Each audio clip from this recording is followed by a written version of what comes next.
Tohoku, 1589. He stood master of the North, 22 years old, one eye, an empire carved from nothing. Then Japan's most powerful man sent an ultimatum: kneel or die. How close did Date Masamune come to ruling it all? He carved an empire at 20. His own mother tried to poison him. So why does history remember Date Masamune as the man who came too late?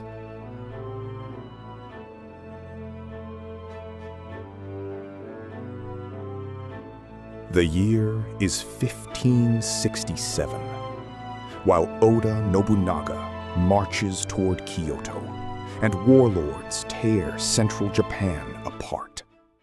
The far north, the vast forested region known as Tohoku, belongs to a different world. Here, the winters are brutal, the clans ancient, and the battles savage. Power in the north is not handed down. It is seized, defended, and bled for. The Date clan has ruled parts of this land for 3 centuries. But in an age where power demands expansion or extinction, even centuries of tradition mean nothing. Date Masamune is born on September 5th, 1567, to Date Terumune and his wife, Yoshihime, daughter of the powerful Mogami clan to the west. From birth, the politics of alliance surround him. But at age 3, a catastrophe strikes. Smallpox ravages the region, and young Masamune contracts it severely. He survives. His right eye does not. The infection leaves it permanently clouded and useless, a disfigurement that would mock him for life and define the legend he would spend his lifetime creating.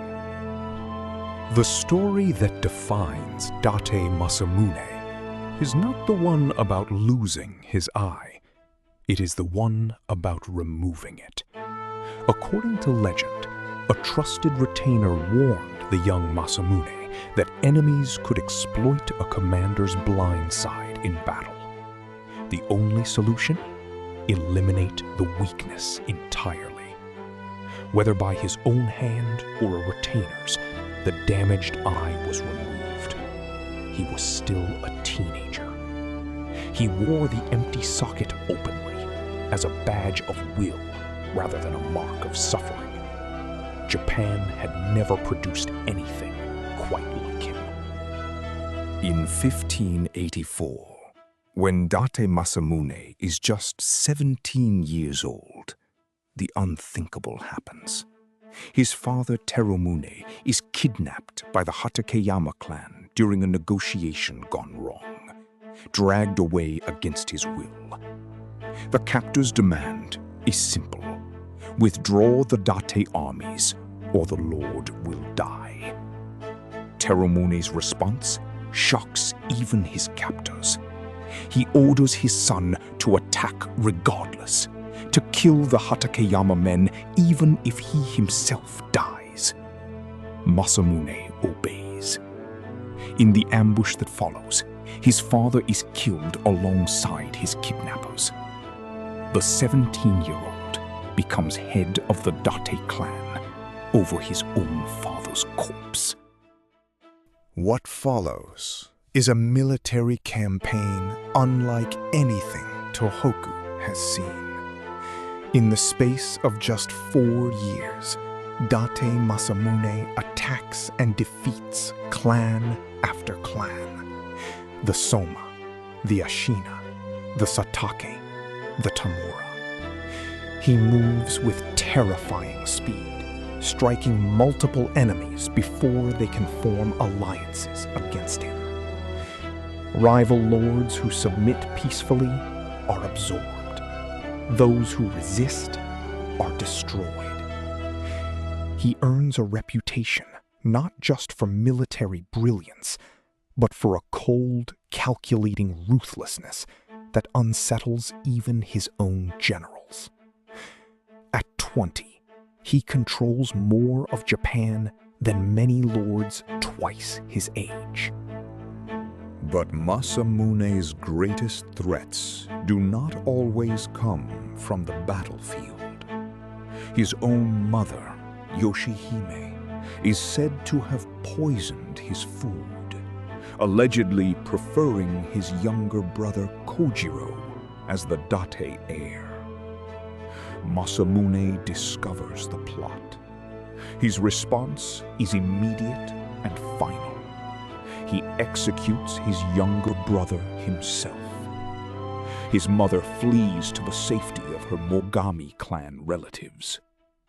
Meanwhile, his retainer and uncle, Yusa Shigenaga, grown too powerful within the clan, is also killed by Masamune's own hand. He was 19 years old.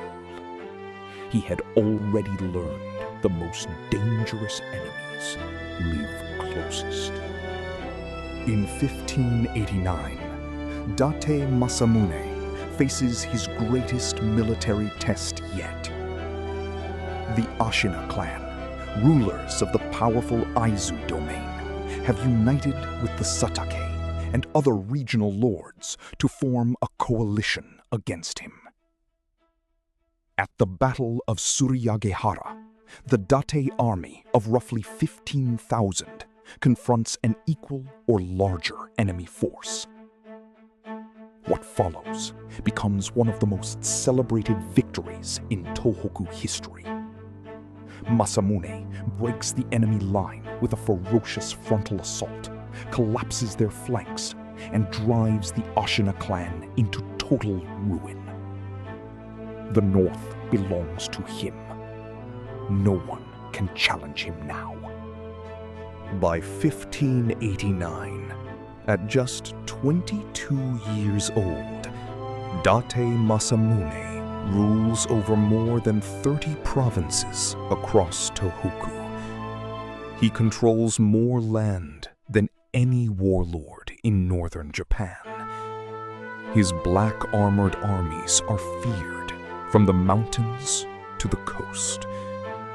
Messengers arrive at his castle carrying tribute from lords who thought it wiser to kneel than to fight. He begins looking south, toward the heartland of Japan, toward the seat of real power. He is young, he is brilliant, and he has never lost a major campaign.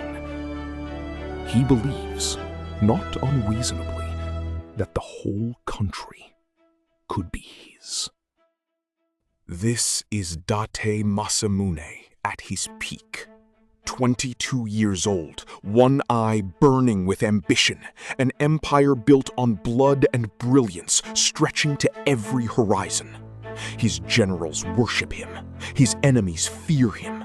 His castle rises over the cold Tohoku plains like a declaration of permanent rule.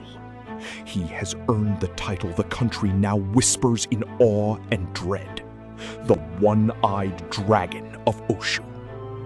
Of all the warlords who dreamed of unifying Japan in the century of chaos, none rose faster, none burned brighter, and none would be stopped sooner.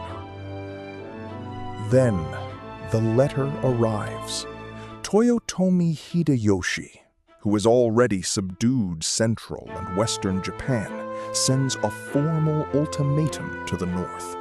All lords must submit and appear before him, or face military destruction.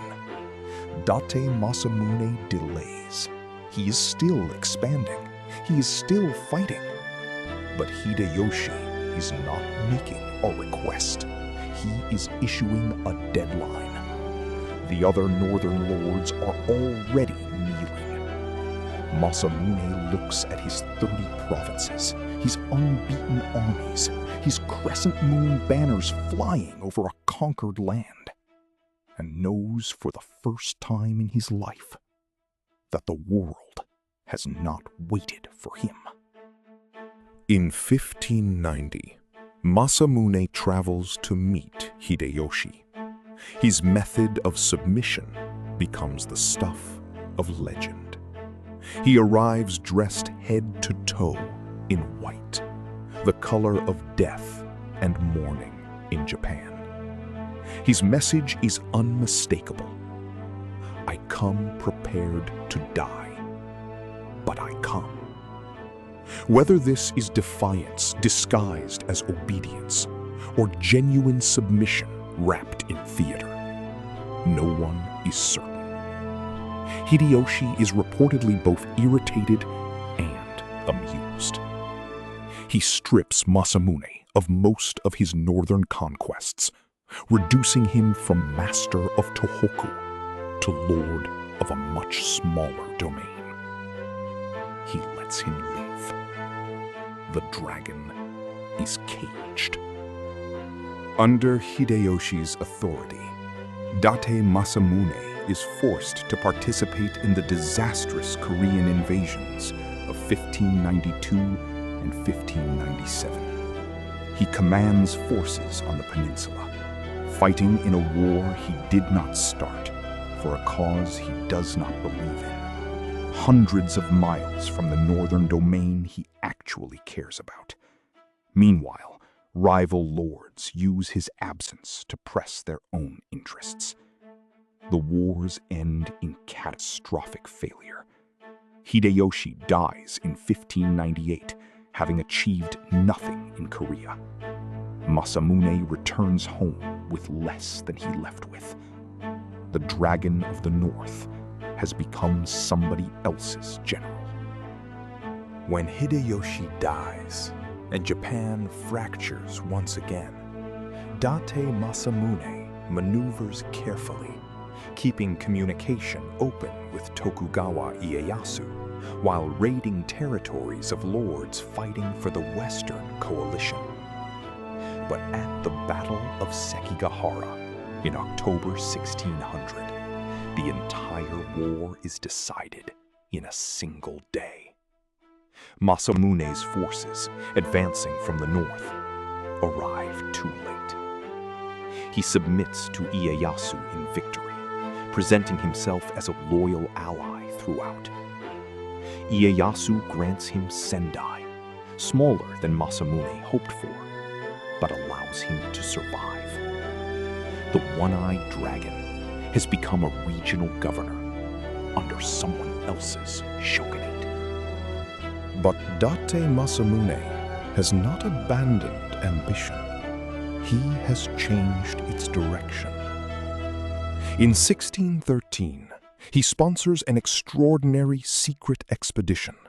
An envoy named Hasekura Tsunenaga, carrying Masamune's own letters, sails across the Pacific, crosses New Spain, and arrives in Europe to meet the Pope in Rome. The official purpose is trade agreements and Christian alliances, but historians suspect a deeper motive. Masamune wanted a Western ally powerful enough to challenge Tokugawa dominance. The plan collapses. Tokugawa Ieyasu bans Christianity in Japan before the mission can return. The dragon's final gambit evaporates on the other side of the world. The tragedy of Date Masamune is one of timing. He was born in 1567, the same year Oda Nobunaga was already marching toward Kyoto. By the time Masamune reached his full power, Japan's unification was already being decided by other men. Had he been born just 15 years earlier, historians largely agree his military genius and ruthless ambition might have made him the man who unified Japan. Instead, he spent his life carving an empire in the north, only to watch it absorbed by forces that had moved before him. Brilliance without timing is not enough. What makes Date Masamune so enduring is not just his military record, it is the contradiction of his character. He was ruthless enough to execute his own brother and kill his own uncle, yet cultured enough to compose poetry, study art, and send an ambassador to meet the Pope. He wore his missing eye not as deformity, but as a symbol of will. He built Sendai from nothing and laid the foundations of a city that would outlast his entire dynasty. He was feared and he was loved. In Japan, that combination creates something more powerful than a warlord. It creates a legend. Today, Date Masamune is arguably the most beloved historical figure in the Tohoku region. Sendai, the city he founded, still calls itself the City of Trees, a name that comes from Masamune's order to line every road with zelkova trees. His bronze statue looks out over the city from the ruins of Aoba Castle. His face appears on regional products, tourism campaigns, and manga alike.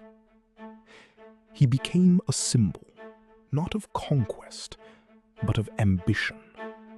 Proof that extraordinary individuals can define an era even when history denies them the final victory.